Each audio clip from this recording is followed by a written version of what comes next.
नमस्कार मित्रांनो, मी एक शिक्षक आहे आणि माझे नाव जयराम माने आहे. आज मी तुम्हाला माझ्यासोबत घडलेली एक भयंकर अशी घटना सांगणार आहे. ही घटना अशा वेळी घडली होती, जेव्हा मला शिक्षक म्हणून काम करत असताना जेमतेम 4 ते 5च वर्ष झाली होती. नवीन वर्षाची सुरुवात असली तरी शाळेचे शेवटचे सत्र सुरू होते आणि येत्या 2.5 महिन्यात शाळेला उन्हाळ्याच्या सुट्ट्या लागणार होत्या. जानेवारीच्या शेवटी मला पुढील 2 महिन्यांसाठी शाळेच्या दुसऱ्या शाखेत बदली झाल्याची नोटीस मिळाली. याबाबत मी थोडी चौकशी केली असता मला असे समजले की त्या शाळेच्या एका महिला शिक्षिकेने अचानक शाळा सोडल्याचे समोर आले आणि पुढील 2 महिन्यांसाठी मला त्या शाळेत बदली शिक्षक म्हणून पाठवण्यात आले. आता मजबुरी अशी होती की यावर्षी शाळेत बऱ्याच शिक्षकांच्या बदल्या होणार होत्या. त्यामुळे मलाही माझ्या गावाच्या जवळ असणाऱ्या शाळेत बदली हवी होती. म्हणून मी गुपचूप शाळेच्या या आदेशाचे पालन केले, जेणेकरून मला पुढे काही अडचण येऊ नये. आता त्यावेळी माझे लग्नही झाले नव्हते आणि माझे आई वडील माझ्या सोबत राहत नव्हते. त्यामुळे मी त्यांच्यासाठी एक बकराच होतो. शेवटी कुठलाही विरोध न करता मी त्या दुसऱ्या गावातील शाळेत गेलो. त्या शाळेत गेल्यावर मी पाहिले की ही शाळा फार चांगली नव्हती. शाळेच्या खिडक्यांच्या काचा फुटल्या होत्या, दारे पूर्णपणे खराब झाली होती आणि त्या शाळेत फक्त 15 ते 20 मुलेच होती ज्यांना शिकण्याची खूपच आवड होती. त्यामुळे शिकवण्याच्या दृष्टिकोन एका शिक्षकासाठी ती शाळा योग्य होती. पण यामध्ये सर्वात मोठी अडचण म्हणजे तिकडे राहण्यासाठी जागाच नव्हती. गाव खूप छोटेसे असल्यामुळे तिकडे जास्त घरे नव्हती. असेच 3-4 दिवस घर शोधून काढल्यावर मला गावाच्या बाहेर एक जुनाट बोर्ड दिसला. त्या बोर्डवर लिहिले होते की घर भाड्याने हवे असल्यास खाली पत्त्यावर संपर्क साधावा आणि त्या बोर्डाला लागूनच एक सायकल पंक्चरचे दुकानही होते. मी तिथे जाऊन त्या घराची चौकशी केली. तेव्हा त्या पंक्चरवाल्या माणसाने बोर्डाच्या मागून जाणारे एका कच्च्या रस्त्याकडे बोट दाखवत मला सांगितले की इथून आतमध्ये बऱ्याच खोल्या मोकळ्या आहेत, पण सध्या तिथे कोणीच राहत नाही. आता मी एक शिक्षक होतो आणि मला शांततेत राहायला खूपच आवडत होते. त्यामुळे माझ्यासाठी यापेक्षा चांगली जागा कोणती असेल? म्हणजे दुसरे कोणी राहत नसेल तर ती जागा खूपच शांत असली पाहिजे, असा मी विचार केला आणि त्या माणसाकडून त्या चाळीच्या मालकाबद्दल थोडीशी चौकशी करून त्या मालकाला भेटायला गेलो. मी त्या चाळीच्या मालकाच्या घरी गेलो आणि त्याच्या अंगणात थांबून मी आवाज देऊ लागलो. तेव्हा साधारणतः एक 50 वर्षांचा अर्धवयस्कर माणूस त्या घरातून बाहेर आला. बोला, काय काम आहे? नमस्कार काका, मी जयराम. मी गावातल्या शाळेत शिक्षक म्हणून आलो आहे. हे ऐकताच त्याने मला घरात बोलवले आणि आपल्या बायकोला चहा बनवायला सांगितलं. बोला सर, काय काम काढलेत माझ्याकडे? मी म्हणालो, काका, मला राहण्यासाठी तुमच्या चाळीतलं घर हवं आहे. हे ऐकताच त्यांनी डोळे मोठे करून माझ्याकडे पाहिले आणि ते चाचपडत बोलू लागले. ओ सर, त्या चाळीत कोणीच राहत नाही. ती पूर्णपणे बंद आहे. तुम्ही एकटे त्या चाळीत कशा काय राहणार? आणि आम्ही ती जागा कोणाला भाड्याने देतही नाही. खरं तर तो माणूस इतका बोललाच होता की अचानक त्याने बोलणे बंद केले, कारण त्याची पत्नी अचानक माझ्यासाठी चहा घेऊन आली होती आणि माझ्यासमोर उभी राहिली. ती येताच तो माणूस गप्प झाल्याचे मला जाणवले. तर मग मीच म्हणालो, काका, मला काहीच हरकत नाहीये. मला एकटे राहण्याची सवय आहे. त्याची बायको आत गेल्यावर तो माणूस पुन्हा म्हणाला, सर, ती जागा राहण्यासाठी चांगली नाहीये. रात्रीच्या वेळेस तुम्ही एकटे इतक्या मोठ्या चाळीत कसे काय राहणार? मी पुन्हा त्या काकांना म्हणालो, काका, तुम्ही काही काळजी करू नका. आणि तसं पण फक्त 2 महिन्यांचीच गोष्ट आहे. मी सर्व सांभाळून घेईन. समोरच्या कपाटाच्या काचेतून त्या माणसाची बायको आम्हा दोघांनाही पाहत होती. तो माणूस काहीतरी सांगण्याचा प्रयत्न करत होता, पण त्याची बायको त्याला पाहत असल्यामुळे त्याला नीट सांगता येत नसावे. पण त्याच्या बायकोच्या चेहऱ्याच्या हावभावावरून मला असे वाटत होते की त्यांना पैशाची खूप गरज असावी. ओ ठीक आहे, निराश आवाजात म्हणत त्यांनी आपल्या बायकोला आवाज देऊन घराच्या चाव्या आणायला सांगितल्या आणि माझ्याकडे पाहून पुन्हा एकदा म्हणाले, सर, मी तुम्हाला चावी देतो. तुम्ही स्वतः एकदा जाऊन ती जागा बघा. कदाचित तुमचं मत बदलेल. तो माणूस एवढंच बोलला होता की तेवढ्यात त्याची बायको माझ्या समोर येऊन काही चाव्या घेऊन उभी होती. मी सर्व चाव्या उचलल्या आणि तिथून निघालो. बाहेर जाताच मला त्यांच्या भांडणाचा आवाज ऐकू आला. जणू काही ते नवरा बायको दोघेही आतून भांडत होते. मी मागे वळून पाहिले, पण त्यांच्या घराचा दरवाजा बंद झाला होता.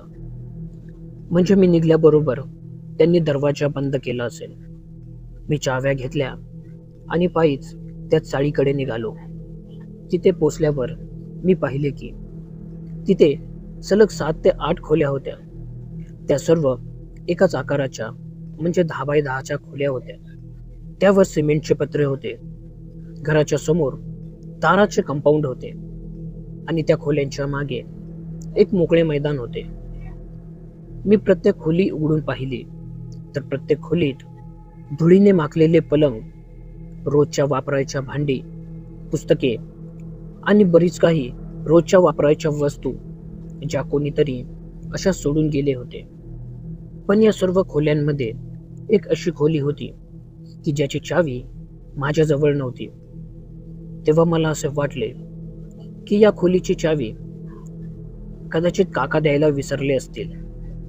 पण मी या गोष्टीकडे जास्त लक्ष न देता त्या बंद खोलीच्या बाजूलाच असलेली एक छान खोली मला राहण्यासाठी निवडली आणि खोलीत असलेला एक तुटका झाडू घेऊन पूर्ण खोली छानपैकी स्वच्छ केली. आणि त्या संध्याकाळीच मी त्या घरमालकाकडे गेलो. माझ्या खोलीची चावी काढून बाकीच्या सर्व चाव्या मी त्या काकांना परत केल्या आणि त्यांना काही पैसेही दिले. तेवढ्यात आतमधून काकू माझ्यासाठी चहा घेऊन आल्या आणि तिथेच एका बाजूला उभ्या राहिल्या. आज त्यांच्या चेहऱ्यावर खूपच आनंद दिसत होता, पण काकांचा चेहरा थोडा उतरलेला होता. आज पण काकांना काही सांगायचे असल्यासारखे वाटत होते, पण काकी तिथेच असल्यामुळे त्यांना काही बोलता येत नव्हते. आणि मलाही शहरात जाऊन माझे बाकीचे सामान परत आणायचे असल्यामुळे मी पटकन चहा पिऊन तिथून निघालो, कारण शहरात जाणाऱ्या शेवटच्या बसची वेळ झाली होती. आता दुसऱ्या दिवशी सकाळी मी शहरातून माझी सायकल घेतली आणि त्यावरच माझे बाकीचे सामान लादून आपल्या खोलीकडे निघालो आणि थोड्या वेळात मी रूमवर पोहोचलो. आज रविवार असल्यामुळे शाळेला सुट्टी होती, म्हणून मी पुन्हा पूर्ण व्यवस्थित खोलीची साफसफाई केली आणि सर्व सामान नीटनेटके लावले. या कामात माझे 4-5 तास कसे निघून गेले ते मला कळालेच नाही. आणि आता रात्र पण झाली होती. सकाळी सायकलवर प्रवास करून आणि दिवसभर काम करून मी खूप थकलो होतो, म्हणून मी फक्त खिचडी भातच करून खाल्ला आणि बेडवर जाऊन पडलो. तशी मला लगेच झोपही लागली. आता मध्यरात्र झाली होती. खिडकीतून थंड हवा आत येत होती आणि इतकी शांतता होती की मला दूरवर भुंकणाऱ्या कुत्र्यांचा आवाज स्पष्टपणे ऐकू येत होता. इतक्यात माझ्या कानावर दुसरे पण आवाज येऊ लागले, जसे कोणीतरी व्हरांड्यात चालत आहे आणि माझ्या बाजूच्या खोलीत कोणीतरी असल्याचा मला आभास जाणवू लागला. पण मी खूप थकलेलो असल्यामुळे आणि बाहेर खूप अंधार असल्यामुळे आता बाहेर जाणे मला योग्य वाटले नाही. तो जो कोणी असेल मी त्याला सकाळी जरूर भेटेन असा विचार करून मी तसाच बेडवर पडून राहिलो. दुसऱ्या दिवशी सकाळी मी लवकर उठलो आणि पाणी आणण्यासाठी बाहेर गेलो. तेव्हा अचानक मला रात्रीचे आवाज आठवले. मी त्या खोलीकडे पाहिले तर त्या खोलीत आत्ताही कुलूप लागलेले होते. मला वाटले की या खोलीत कोणीतरी राहत असावे, जे पहाटे लवकरच निघून गेले असेल.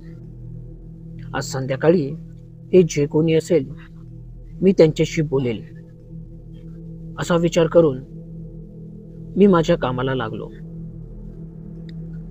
आता तो दिवसही संपला आणि रात्रीची वेळ झाली होती. त्या रात्री मी बऱ्याच उशिरापर्यंत पुस्तक वाचत होतो, पण मला त्या दिवशी कसलाच आवाज आला नाही आणि मी पुस्तक वाचत वाचतच झोपी गेलो. आता रात्रीचे 2-2:30 वाजण्याच्या सुमारास कसल्या तरी आवाजाने माझी झोप मोड झाली. मी शांतपणे बेडवर पडूनच तो आवाज ऐकण्याचा प्रयत्न करू लागलो.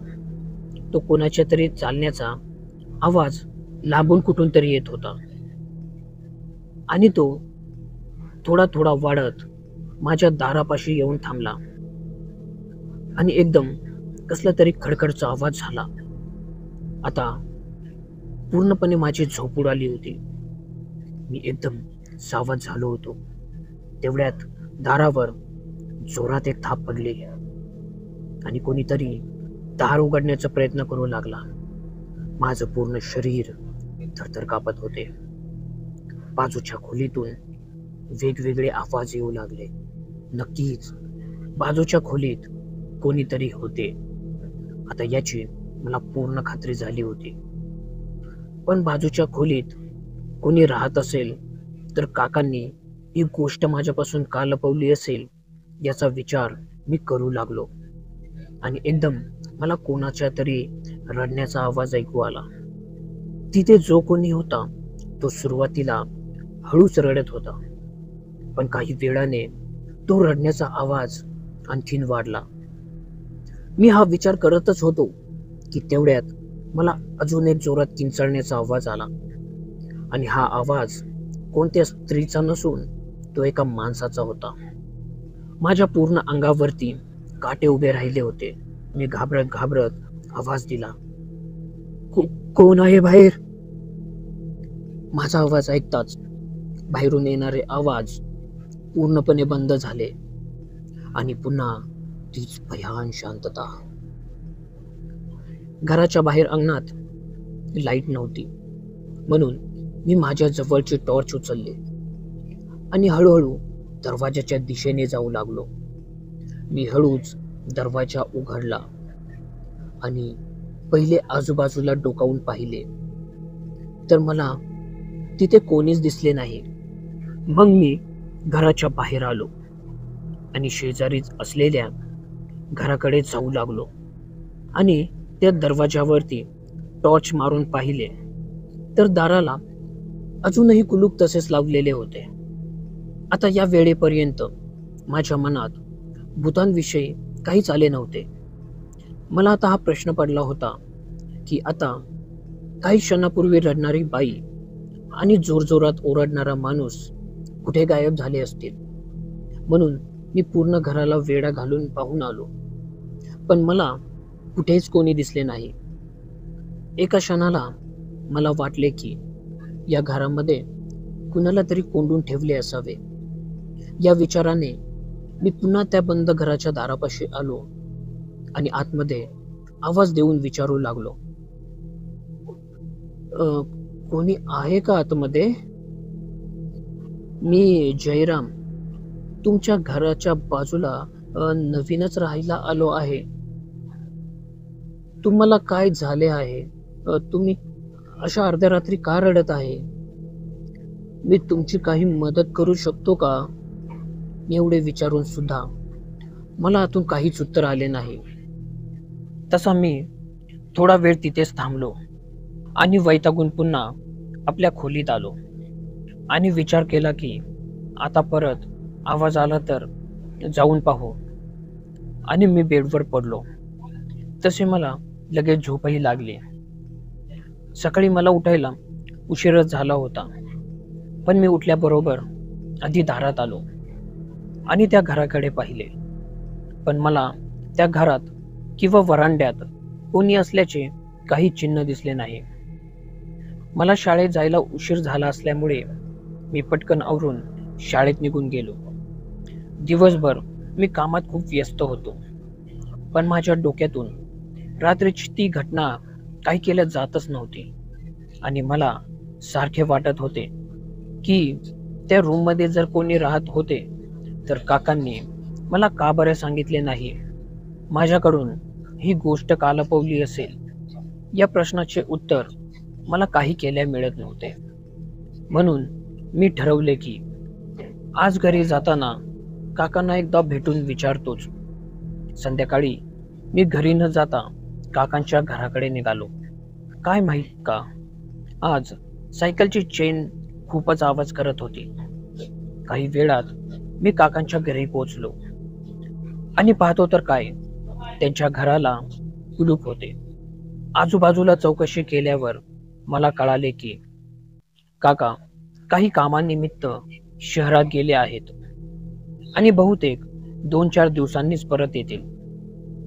मी परत आपल्या रूमकडे जायला निघालो आणि मी त्या सायकल पंक्चरच्या दुकानापाशी आलो आणि माझी सायकल त्या दुकानासमोर लावून पंक्चरवाल्या दादाला सांगितले की माझ्या सायकलची चेन खूप आवाज करत आहे, जरा पाहता का. तसा तो पंक्चरवाला एका लाकडी खुर्चीवर डोळे बंद करून डुलकी घेत होता. माझा आवाज ऐकताच त्याने आत जाऊन काही अवजारे घेऊन सायकलपाशी बसून चेन नीट करू लागला. आता तिथे बसल्या बसल्या माझ्या मनात तीच रात्रीची घटना फिरत होती आणि मी एकदम त्या पंक्चरवाल्याला विचारले की या रूममध्ये माझ्याशिवाय अजून कोणी राहत आहे का. जाण्या येण्याचा हाच एक रस्ता आहे ना, म्हणून तुम्हाला विचारत आहे. माझ्या या प्रश्नावर तो पंक्चरवाला हातातले काम सोडून मला म्हणाला, तुम्हाला पण तिथे कोणी असल्याचे जाणवले का. मला पण म्हणजे. मी एकदम आश्चर्यचकित होऊन विचारले. तेव्हा तो पंक्चरवाला मला सांगू लागला की खूप वर्षापूर्वी या चाळीत खूप सारे लोक राहत होते आणि एके दिवशी एक मुलगा आणि मुलगी घरातून पळून लग्न करून राहण्यासाठी जागा शोधत इथे आले आणि त्यांनी चाळीचे जे मालक होते त्यांना खूप विनंती केली आणि मालकाला पण त्यांची दया आली आणि त्यांनी एक खोली त्यांना राहण्यासाठी दिली. पण त्या रात्री ते घडले ज्याचा विचार कोणीच केला नव्हता. काही माणसे त्या दोघांना शोधत शोधत तिथे आली आणि त्या माणसांनी त्या दोघांनाही मारून टाकले. ही सर्व घटना आजूबाजूच्या लोकांनी पाहिली, पण त्या माणसांनी सर्वांना धमकी दिली की जर कोणी यांच्याविषयी कोणालाही काही पण सांगितले तर त्यांच्या सोबत पण ते लोक हेच करतील. आणि त्या ठिकाणी पोलीस आले आणि त्यांनी चाळीच्या मालकाला अटक करून घेऊन गेले. आजूबाजूच्या माणसांना सारखे चौकशीसाठी पण बोलावू लागले. पोलिसांच्या या चौकशीला कंटाळून एक एक करून सर्व भाडेकरू आपली ती रूम सोडून निघून गेले, कारण कोणी पण या भानगडीत पडायला घाबरत होते. आणि चाळीच्या मालकाला त्या खुनाच्या आरोपाखाली शिक्षा झाली आणि जाता जाता चाळीच्या मालकाने रूमच्या चाव्या काकांकडे दिल्या, ज्यांच्याकडून आता तुम्ही रूम भाड्याने घेतला आहे. तुमच्या आधी पण काकांनी बऱ्याच लोकांना रूम भाड्याने दिली, पण त्या घटनेनंतर त्या चाळीत खूप भयानक घटना घडू लागल्या आणि हळूहळू ती चाळ ओसाड पडू लागली. मला त्या पंक्चरवाल्याची गोष्ट ऐकून भीती वाटली नाही, पण ती घटना माझ्या डोक्यात घर करून गेली. बोलत बोलत त्याने सायकलची चेन टाईट केली आणि मी सायकल घेऊन आपल्या रूमवरती परत आलो. रात्री मी जेवण करून लवकरच झोपी गेलो. पण त्या रात्री माझ्यासोबत विशेष काही घडले नाही. उलट मला खूपच छान झोप लागली. सकाळी उठलो तेव्हा मला एकदम फ्रेश वाटले. मी पटापट आवरून शाळेत निघून गेलो. त्या दिवशी शाळेत काही सरकारी अधिकारी येणार होते, म्हणून मी आज लवकर शाळेत गेलो होतो.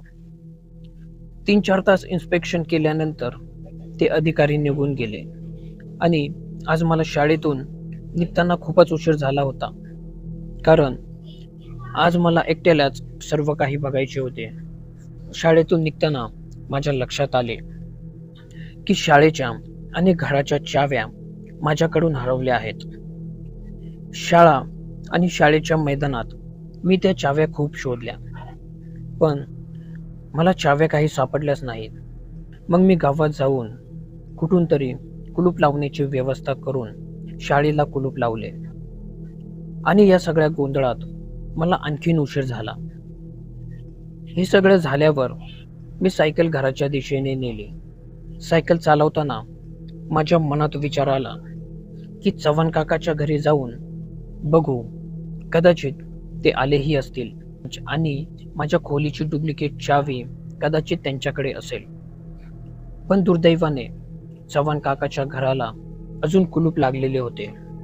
मला वाटले आता कुलूप तोडावेच लागणार, पण प्रश्न कुलूप तोडण्याचा नव्हता. आज जर मी कुलूप तोडले तर उद्या खोली कशी लावणार? मग माझी नजर पंक्चरवाल्याच्या दुकानावरती गेली. तो हातोडीने काही काम करत होता. त्याला पाहून मी त्याला माझ्या सोबत घेण्याचे ठरवले, पण दिवसभराच्या कामामुळे आणि चाव्या शोधण्यात मला खूप उशीर झाला होता. मी पंक्चरवाल्याच्या दुकानात पोहोचलो तेव्हा खूप अंधार पडलेला होता. मी त्याला घडलेली सर्व घटना सांगितली, पण आज त्यालाही खूप उशीर झाला होता, त्यामुळे तो माझ्यासोबत येण्यासाठी तयार नव्हता. मी त्याला खूप विनंती केली, पण तो माझ्यासोबत आलाच नाही. शेवटी त्याने मला एक हातोडी दिली आणि सोबत घेऊन जायला सांगितले, जेणेकरून मला कुलूप तोडण्यात मदत होईल. मी ती हातोडी घेऊन घराकडे निघालो आणि आता मी घरी पोहोचणारच होतो की तेवढ्यात मला पाठीमागून त्या पंक्चरवाल्याचा आवाज आला, जो माझ्या दिशेने पळत येत होता. मी जाग्यावरच थांबलो आणि त्या पंक्चरवाल्याला विचारले, काय झाले, इतका का पळत आलास? त्यावर तो पंक्चरवाला म्हणाला, ही घ्या चावी. या चावीच्या गुच्छेमध्ये चाळीच्या सर्व खोल्यांच्या चाव्या आहेत. चाळीच्या चाव्या तुझ्याकडे कशा? मी आश्चर्यचकित होऊन त्याला विचारले. जुन्या मालकाने एक चावीचा गुच्छा माझ्याकडे ठेवला होता. जर कोणी खोली बघायला आले तर मालक माझ्याकडे चावी घ्यायला पाठवत असत. माझ्याकडे हा चावीचा गुच्छा आहे हे मी पण विसरलो होतो. आता जेव्हा सामान ठेवत होतो तेव्हा मला हा चावीचा गुच्छा अचानक दिसला आणि मी धावत तुम्हाला देण्यासाठी आलो. बरं झालं तुला चावी भेटली, नाहीतर मला उगीचच कुलूप तोडावे लागले असते. आता मी घरापासून जेमतेम 200 मीटर अंतरावरतीच होतो. मी त्या पंक्चरवाल्याला घरी चालण्यासाठी आग्रह केला, पण तो पंक्चरवाला त्या चाळीकडे पाहून एक विचित्र स्माईल करून काहीही न बोलता तिथून निघून गेला. आता त्याचे हे वागणे मला थोडे विचित्रच वाटत होते, पण मी त्याच्याकडे जास्त लक्ष न देता आपल्या घराकडे निघालो. घरी आल्यावर मी स्वच्छ तोंड हातपाय धुतले आणि खाण्यासाठी फक्त खिचडी भात केला, कारण आज मी खूपच थकलो होतो. जेवण वगैरे करून मी आता झोपी गेलो. काही वेळाने मला खडखडचा आवाज ऐकू आला आणि त्या आवाजाने माझी झोप मोड झाली. हा आवाज बाजूच्या खोलीतूनच येत असल्याचे मला स्पष्ट झाले. तो आवाज ऐकताच माझी नजर भिंतीवर टांगलेल्या त्या चाव्यांच्या गुच्छांकडे गेली. मी उठून उभा राहणार तेवढ्यात अचानक लाईट गेली आणि आजूबाजूला पूर्ण अंधार झाला. जणू काही अंधारही त्या भयान शांततेला साथ देत होता आणि ते सर्व माझ्या विरुद्ध मिळून एक कट करत आहेत अशी परिस्थिती होती. पण अशा वेळीच आपल्या शरीरातील सर्व संवेदना जागृत होतात आणि आपल्याला अगदी लहान गोष्टही जाणू लागते. आता मी अंधारात टॉर्च शोधण्याचा प्रयत्न करू लागलो आणि अचानक मला रडण्याचे आवाज ऐकू येऊ लागले. तो रडण्याचा आवाज ऐकून माझ्या अंगावर काटा उभा राहिला आणि मला जाणवले की तिथले वातावरण पूर्णपणे बदललेले आहे. मी चाचपडत टॉर्च शोधत होतो आणि मला ती एका कोपऱ्यात पडलेली सापडली. मी टॉर्च चालू केली आणि चाव्यांचा गुच्छा घेऊन वरांड्यात आलो तर माझी टॉर्च पण आता बंद चालू होऊ लागली होती. आता तो रडण्याचा आवाज पूर्णपणे बंद झाला होता आणि पुन्हा एकदा एक भयान शांतता पसरली होती. मी टॉर्च हातावर आपटून चालू करण्याचा प्रयत्न करत होतो पण ती काही केल्या चालूच होत नव्हती. म्हणून मी तसाच त्या रूमच्या दरवाजापाशी आलो आणि एक एक करून चावी लावून कुलूप उघडण्याचा प्रयत्न करू लागलो आणि आता एका चावीने एकदम कुलूप उघडले. माझ्या छातीत धडधड होऊ लागले. मी थरथरत्या हाताने त्या दरवाजाची कडी उघडली आणि पुन्हा एकदा हातावर टॉर्च मारून चालू करण्याचा प्रयत्न करू लागलो. तशी ती टॉर्च चालूही झाली आणि एकदम एक हवेचा झुळूक आला आणि तो दरवाजा हळूहळू उघडू लागला. दरवाजा उघडत असताना माझा श्वास बंद झाला होता. आतमध्ये पाहण्याची माझी हिंमतच नव्हती. माझे हातपाय पूर्ण थंड पडले होते.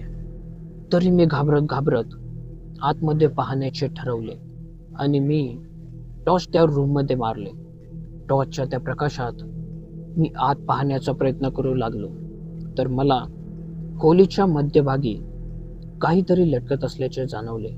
खोलीच्या मध्यभागी काहीतरी लटकत असल्याचे जाणवले. मी आणखीन पुढे गेलो आणि लटकलेल्या त्या गोष्टीकडे नीट पाहू लागलो आणि माझ्या समोरील ती गोष्ट पाहून माझ्या पूर्ण शरीरात मुंग्या आल्या. डोक्यात जणू काही कोणता विषारी साप डंक मारत होता असे मला वाटू लागले. कारण माझ्या समोर खोलीच्या त्या मध्यभागी एक शरीर लटकत होते. ते शरीर एका माणसाचे होते. ते शरीर हळूहळू गोल फिरत होते आणि फिरता फिरता त्याचे तोंड माझ्या समोर आले. त्या शरीराचा चेहरा पूर्णपणे निळा पडलेला होता. त्याच्या चेहऱ्यावर रक्त गोठलेले होते. नसा फुगून चेहऱ्यावर स्पष्ट दिसत होत्या. चेहरा पूर्णपणे सुजलेला होता. जीभ बाहेर आली होती पण डोळे बंद होते. हे सर्व पाहत असताना माझ्या डोक्यात काय विचार चालू होते ते मला पण माहीत नाही. पण अचानक त्याच वेळी त्या लटकलेल्या माणसाने त्याचे डोळे उघडले आणि एक भयानक आवाज काढला ज्यामुळे मला काही विजेचा करंट लागल्याप्रमाणे मी उडून लांब पडलो. मला खूप मोठा धक्का बसला होता. मला असे वाटत होते की जोरजोरात ओरडावे पण माझ्या घशातून आवाजच निघत नव्हता. आजवर मी कधीही विश्वास न ठेवलेली गोष्ट माझ्या समोर घडत होती. पण विश्वास ठेवा मित्रांनो, ही तर फक्त सुरुवात होती. माझ्यासोबत पुढे जे काही घडणार होते ते यापेक्षाही भयानक होते. कारण त्या अंधाऱ्या खोलीत मला हे जाणवत होते की काहीतरी सरकत सरकत माझ्या दिशेने येत आहे. मी घाबरून टॉर्च आजूबाजूला मारू लागलो तर मला दिसले की एक मुलगी आणि एक मुलगा जे की खूप भयानक दिसत होते. ते माझ्याकडे सरकत सरकत येत होते. मी सर्व ताकद एकवटून उठलो आणि त्या रूमच्या बाहेर धावत आलो. माझे पाय खूप जड झाले होते. मला पळताही येत नव्हते. तरीही मी धावत धावत पंक्चरवाल्याच्या दुकानाच्या दिशेने पळू लागलो आणि पळता पळता एकदा मागे पाहिले तर खोलीच्या बाहेर एक मुलगा आणि एक मुलगी उभी राहून माझ्याकडे पाहून जोरजोरात हसत असल्याचे मला जाणवले. मी कसाबसा पंक्चरवाल्याच्या दुकानापर्यंत आलो आणि तिथेच जोरात कोलमडून पडलो. त्याच वेळी माझ्या समोर एक गाडी येऊन थांबली आणि त्या गाडीत असलेला माणूस माझ्याजवळ येऊन मला बोलू लागला. पण मी इतका घाबरलेला होतो की मला तो काय बोलत आहे हे कळतच नव्हते. मी फक्त जोरजोरात ओरडत होतो, सोडा, सोडा मला, जाऊ द्या, मी काही केले नाही, सोडा मला, सोडा. जयराम, शुद्धीवरती ये. जयराम, जयराम, जयराम, शुद्धीवर ये. हा आवाज माझ्या कानावर पडताच मी वरती पाहिले तर माझ्या समोर चव्हाण काका होते. त्यांनी मला धीर देत आपल्या गाडीत बसवले आणि त्यांच्या घरी घेऊन गेले. आता घरी गेल्यावर माझ्या जीवाला काकूंनी मला पाणी प्यायला दिले. मी ते सर्व पाणी घटाघटा पिलो आणि गेले 3-4 दिवसांपासून माझ्यासोबत जे काही घडत होते ते सर्व मी काकांना सविस्तर सांगितले. हे सर्व सांगत असताना काकू तिथेच खाली मान घालून उभ्या होत्या आणि चव्हाण काका त्यांना रागाने पाहत माझ्याशी बोलू लागले. जयराम, मला माफ कर. मला या सर्व गोष्टी पहिल्यापासूनच माहिती होत्या, पण माझ्या बायकोमुळे मला या गोष्टी तुला सांगता आल्या नाही. तिथे अनेक लोकांना भूतांचे अनुभव आले आहे, पण आज जे तुम्ही पाहिले आहे ते आधी कोणीही पाहिले नव्हते. असे म्हणत त्यांनी त्या चाळीच्या सांगायला सुरुवात केली. काही वर्षांपूर्वी त्या चाळीत बरेच लोक राहत होते आणि एके दिवशी एक नवविवाहित जोडपे घराच्या शोधात तिकडे आले. त्या दोघांनी आपल्या घरातून पळून जाऊन लग्न केले होते आणि आता त्यांना राहायला घर नव्हते. हे ऐकून घरमालकाला त्यांची दया आली आणि त्यांनी चाळीतील एक घर त्यांना राहायला दिले. पण एके दिवशी काही लोक त्यांना शोधत तिथे पोहोचले. त्या लोकांना या दोघांबद्दल कोणी माहिती दिली हे कोणालाच माहिती नव्हते. त्या वस्तीत राहणारे लोकही त्यांना विरोध करू शकत नव्हते, कारण त्यांच्याकडे चाकू कुऱ्हाडीसारखी हत्यारे होती. आणि आश्चर्याची बाब म्हणजे त्या खोलीची चावीही त्यांच्याकडे होती. त्या दिवशी तो मुलगा बाहेरून दरवाजा लावून कुठेतरी गेला होता आणि परत आल्यावर त्या सगळ्या मारेकऱ्यांना पाहून तो अंधारात कुठेतरी पळून गेला. शेवटी त्या मारेकऱ्यांनी कुलूप उघडले. मुलगी खोलीत एकटीच होती.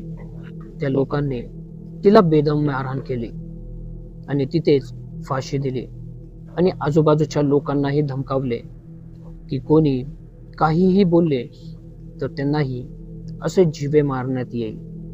आजूबाजूचे लोक दुसऱ्या दिवशीपासूनच चाळ सोडून जाऊ लागले आणि आता लोक म्हणतात की पंक्चर बनवणाऱ्या त्या माणसानेच ही माहिती त्या मारेकऱ्यांना दिली होती.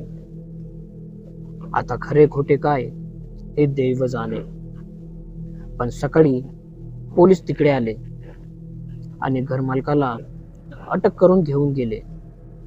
काही महिन्यांनी घरमालकाची सुटका झाली, पण तो परत कधी इकडे आलाच नाही.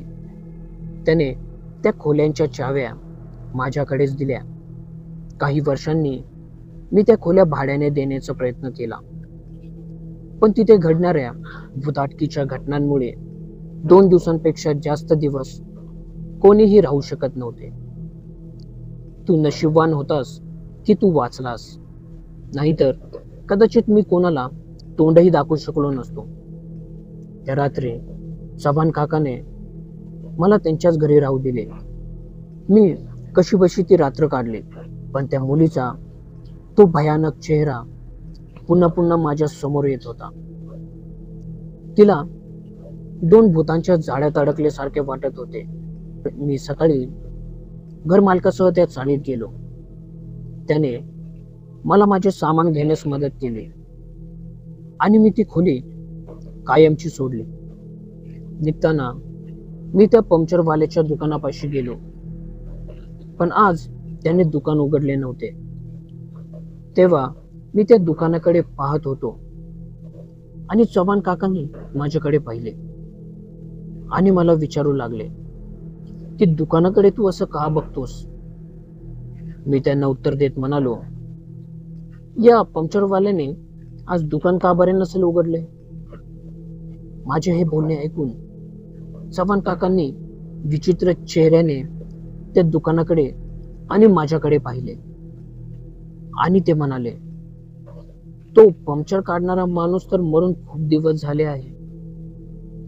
आणि त्या घटनेनंतर काही दिवसांनी एके रात्री तो पंक्चरवाला त्या खोलीत काहीतरी शोधायला गेला होता, पण दुसऱ्या दिवशी सकाळी त्या खोलीतच त्या पंक्चरवाल्याचा मृतदेह सापडला, ज्या खोलीत त्या मुलीला फाशी देण्यात आली होती.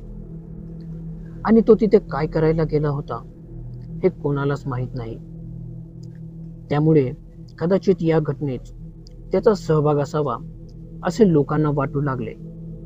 काकांचे बोलणे ऐकून मी स्तब्ध झालो. जणू काही माझ्या शरीराने काम करणे बंद केले होते.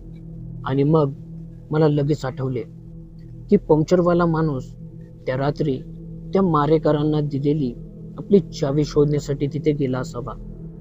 म्हणजे मी जे काही काल रात्री पाहिले तो भ्रम नव्हता. काल रात्री खाली जे काही रेंगाळत होते ते दुसरे तिसरे कोणी नसून त्या पंक्चरवाल्या माणसाचा आत्मा होता. मग मला समजले की इतके दिवस मी त्या पंक्चरवाल्या माणसाच्या आत्मेशी बोलत होतो. आणि हा सगळा विचार करत करत मी माझे सामान माझ्या सायकलवरती बांधले आणि शहराकडे निघालो. पण जाता जाता शेवटी मला एक प्रश्नाचे उत्तर नाही मिळाले. तो तिसरा आत्मा कोणाचा होता?